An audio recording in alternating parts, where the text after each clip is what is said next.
ताला अलैहि वसल्लम के प्यारे दीवाने, हुजूर सरकार गौसे आज़म रज़ियल्लाहु ताला अन्हु का मकाम बहुत आला दर्जा है। हुजूर सरकार गौसे आज़म मादरजात वली है, पैदाइशी वली है। आप जानते हैं कि सरकार गौसे आज़म रज़ियल्लाहु ताला अन्हु जो है अपने माँ के पेट में कई करामतें दिखाई, और हक तो ये है कि जब आप पैदा हुए तो कैफियत ये हुई कि आप पैदा होते ही आपने रोज़ा रखना शुरू कर दिया।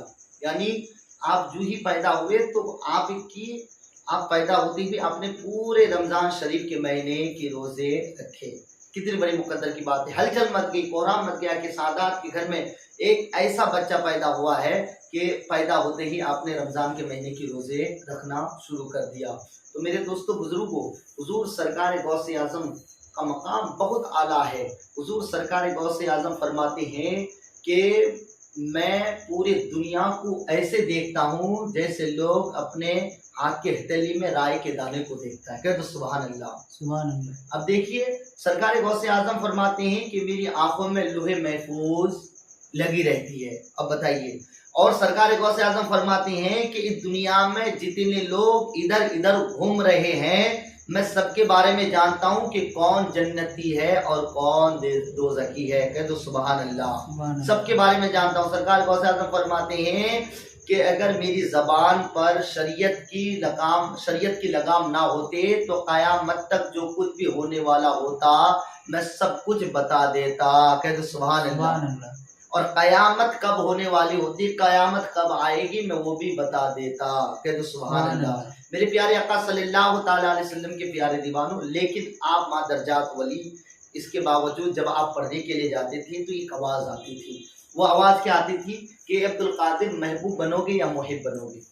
समझने वाली बात है। देखो इतने बड़े मकाम और इतना बड़ा आला दर्जा, और जो तमाम वलियों का सरदार, वो सरकार गौसे आज़म जब आप पढ़ने के लिए जाते थे, माँ दर्जात वली थी, आप जब पढ़ने के लिए जाते थे तो आवाज़ आती थी अब्दुल कादिर महबूब बनोगे या मुहिब बनोगे। आप देखिए अल्लाह के हर बंदा, हर चीज़ अल्लाह के महबूब है। हर चीज़ अल्लाह के महबूब है। तो कहा कि महबूब बनोगे या मुहिब बनोगे, तो हुजूर गौसे आज़म को समझ में नहीं आता कि मैं इसका जवाब क्या दूँ। हुजूर सरकार गौसे आज़म को समझ में नहीं आता कि मैं इसका क्या जवाब दूँ।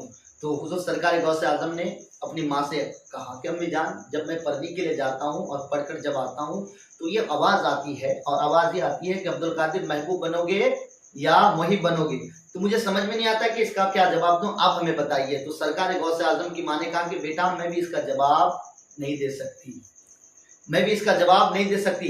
तो सरकार गौसे आज़म की माँ ने कहा कि बेटा हाँ, एक बात है कि अगर तुम्हें इसका जवाब चाहिए तो फला मकाम पर एक मजलूम बैठे हुए हैं, वहां जाओ, वहां तुम्हें उसका जवाब मिल जाएगा। कह दो सुभान अल्लाह, सुभान अल्लाह। तो जब गए तो जाने के बाद जो है देखा कि एक मजलूम बैठे हुए हैं। कहा कि सरकार आपकी बारगाह में मेरी माँ ने भेजा है, और मैं जब पढ़ने के लिए जाता हूँ तो ये आवाज़ आती है, तो मुझे समझ में नहीं आए। माँ से कहा माँ ने आपके बारगाह में भेजा, आप हमें बताइए कि इसका क्या जवाब दूँ। तो सरकार गौसे आज़म रज़ियल्लाहु ताला अन्हु से उस मजलूम ने कहा कि बेटा कल आना, कल तेरा जवाब बन जाऊंगा। तो जब वापसी गए और दूसरे दिन जब वापसी में आया हुआ तो क्या देखा कि वो मजलूब जो बैठे हुए थे, और उस मकाम पर जो मजलूब थे वो मजलूब वहां से गायब हो चुका है। वहां वो मजलूब बैठे हुए नहीं थे, वहां वो मजलूब को उसे नहीं मिला। तो इत्तेफाक से क्या हुआ कि वो मजलूब जो है वहां जब नहीं मिले तो वहां उसी जगह पे कुछ नौजवान, कुछ लोग जो है बैठे हुए थे। तो उन नौजवानों ने जब हुजूर गौसे आज़म को देखा, बच्चे थे लेकिन सब जानते थे। क्यों जानते थे? क्योंकि आपकी करामत का ज़हूर जो है सब जानते थे, आपकी कई करामतें जाहिर हुई तो सब जानते थे। तो फिर जब लोगों ने आपको देखा, बच्चे थे लेकिन पहचान गए। कहा कि हुजूर आप यहाँ? कहा कि हाँ। कहा कि किस लिए आना हुआ? कहा कि मैं इसलिए आया हूँ कि यहाँ जो मजलूम बैठे हुए थे उससे मुझे कुछ काम था। कहा कि आप जिसकी बात करते हो उसका इंतकाल कर चुका है। क्या कर चुका है? उसका इंतकाल कर चुका है। हमें तो पता ही नहीं कि वो हिंदू है या मुस्लिम है, तो हमें पता ही नहीं था। तो हमने क्या किया, उसे उठा करके जंगल में फेंक दिया। तो अगर आप कहे तो हम आपको वहां तक छोड़ दे। तो हुजूर गौसे आज़म को जलाया। बच्चे थे लेकिन गुस्सा आया। कहा कि वो मजलूम कहते थे, वो बुजुर्ग कहते कैसे थे आपने? उसने मुझसे वादा खिलाफी की, उसने जवाब दिए बगैर इस दुनिया से चले गए। तो क्या हुआ कि हुजूर गौसे आजम रज़ी अल्लाह ताला अन्हु ने कहा कि चलो मुझे वहां तक ले चलो। तो कुछ लोगों ने जो है आपको वहां तक उस जंगल में लेके गए और देखा कि आपने जब देखा तो एक अजीब व गरीब मंजर देखा। क्या मंजर देखा कि वो मजलूम जो मर चुके थे, तो उसके जो जिस्म थे ना, तो उसके जिस्म को जानवर चरिंदे परिंदे नोच नोच करके खा रहे थे। और आपने इस मंजर को देखा तो आपको और जलाल आया, गुस्सा आया। और हुजूर सरकार गौसे आजम रज़ी अल्लाह ताला अन्हो ने जो है उस मजलूम से कहा, उस मुर्दे से कहा कि ए बुजुर्ग, ए मजलूम, तुमने मुझे जवाब दिए बगैर दुनिया से चले गए। आपने वादा खिलाफ ही किया, आपने जवाब दिए बगैर कैसे चले गए? तो हुजूर गौसे आजम रज़ी अल्लाह ताला अन्हो ने जो उस मजलूम से जब कहा तो उसके जिस्म की बोटियों से आवाज आई। क्या आवाज आई? कहा कि अब्दुल कादिर बेटा, मैंने ये नहीं कहा था कि मैं तुझे कल जवाब दूंगा, बल्कि मैंने क्या कहा था कि कल तेरा जवाब बन जाऊंगा। क्या कहा था? कि कल तेरा मैं जवाब बन जाऊंगा। तो हुजूर सरकार गौसे आजम से उस मजलूम ने कहा कि बेटा, मैं भी एक अल्लाह का महबूब बंदा था, तुम भी अल्लाह के महबूब बंदे हो, हर चीज अल्लाह के महबूब बंदे हैं, लेकिन मैं अल्लाह का एक महबूब बंदा था, मैं महबूब से मोहिब बनना चाहता था, मोहिब से फिर मैं महबूब बनना चाहता था। तो अब्दुल कादिर, तुम अल्लाह के महबूब बंदे हो, तो मैं भी अल्लाह का महबूब बंदा था, लेकिन मोहिब बनने में मेरा हाल ये हुआ कि लोग मुझे पहचान ना सके, लोग मुझे पागल समझने लगे, दीवाना समझने लगे। यहाँ तक कि जब इंसान मरता है तो उसे गुस्ल दिया जाता है, उसकी नमाज जनाजा होती है, उसे दफनाया जाता है, लेकिन मेरा हाल ये हुआ कि मुझे लोग पहचान ना सके। और मेरा इंतकाल हुआ तो लोगों ने मुझे उठा करके जंगल में फेंक दिया, और तुम देख रहे हो कि जंगल के जानवर मुझे नोच नोच करके खा रहे मेरी बोटियां। अब्दुल कादिर, अगर तुम्हारे अंदर ये ताकत है तो तुम वही बनना, वरना महबूब बनकर के रह जाना, इसी में तेरी भलाई है। हुजूर गौसे आजम से जब उस मजलूम ने कहा तो उस मजलूम ने कहा कि सरकार, मैं आपसे वादा करता हूं कि अब मैं पहले मुहिब बनूंगा फिर महबूब बनूंगा। कह दो सुभान अल्लाह। मैं पहले मुहिब बनूंगा फिर महबूब बनूंगा। हालांकि अल्लाह के महबूब तो थे, हालांकि मादरजात वली थे, लेकिन आपने वादा की। तो हुजूर सरकार गौसे आजम की कैफियत ये हुई, सरकार गौसे आजम ने इल्म दीन हासिल की, और इल्म दीन हासिल करने के बाद जो है आपने जंगलों की तरफ की इबादत में मशगूल हो गए। जंगलों में जाकर के तारीख शाहिद है, बताया गया है कि सरकार गौसे आजम ने 33 साल तक आपने खाना नहीं खाया। सोचने वाली बात है, कितने साल तक?